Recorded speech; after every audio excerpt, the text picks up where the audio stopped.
Mountain tie! Alright folks, how you doing? This is really my first how to. See if you're wondering how to delete a playlist on YouTube. It really is simple. There's a few ways you can do it. If you go to the top right where the cursor is here, you can go through your YouTube studio kind of thing there, right? But I think the quickest and easiest way here is it's always going to show up here. I've just got this one done already.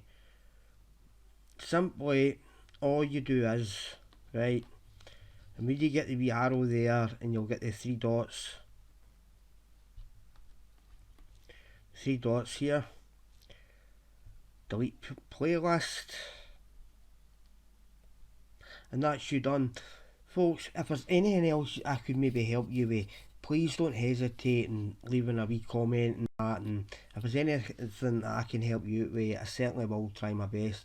And if I can't, I'll point you in the direction of somebody that can. Right, thanks for joining me, and maybe check out any of the my other videos, because I do a lot of reactions and things. Thank you very much, and hopefully that was helpful to you.